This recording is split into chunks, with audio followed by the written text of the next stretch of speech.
Bonjour, bienvenue sur Expertise SOMC, votre web plateforme de guidance psychologique.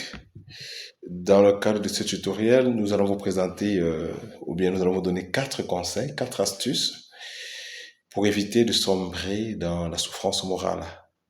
Le premier conseil ou la première astuce, c'est éviter de culpabiliser et d'être superstitieux. Éviter de culpabiliser à outrance sur des petites situations qui arrivent ou même sur les plus grossières, parce que la culpabilisation ou la culpabilité n'est pas l'approche qui va vous aider à trouver une issue ou bien une réponse à votre situation. Et éviter la superstition, parce qu'en général, la superstition accompagne la culpabilité. La superstition aide ou bien euh, est une attitude qui tord le raisonnement, qui déforme le raisonnement devant des problèmes ou devant des souffrances, ou en face des souffrances intérieures.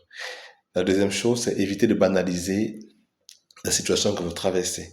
S'il n'est pas bon de culpabiliser, s'il n'est pas bon d'être superstitieux, il est non plus bon de banaliser. C'est-à-dire que le fait de ne pas culpabiliser ou d'être superstitieux ne justifie pas l'attitude de banalisation des situations qu'on traverse.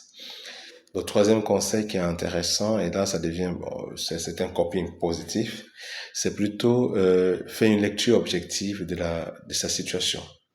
Faire une lecture objective de sa situation, une lecture autocritique assez objective de sa situation, au besoin avec le regard extérieur de ceux qui nous aident, de ceux qui ont une attitude constructive, un regard positif sur notre vécu.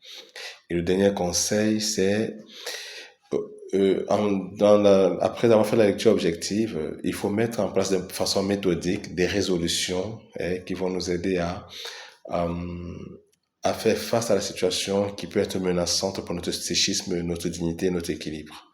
Donc, 4 conseils. Premièrement, ne pas culpabiliser et ne pas être superstitieux. Deuxièmement, ne pas banaliser les situations que nous traversons qui peuvent être outrageantes. Troisièmement, s'asseoir et faire une lecture assez objective, assez critique, au besoin avec l'aide des personnes qui nous aiment bien. Troisièmement, après avoir fait ces lectures, dans le processus de la réponse, être méthodique. Dans le processus de la résolution du problème, être méthodique. Nous espérons que ces 3 conseils vous les trouvez intéressants et qu'ils pourraient vous aider à faire un pas devant les situations assez outrageantes, assez angoissantes.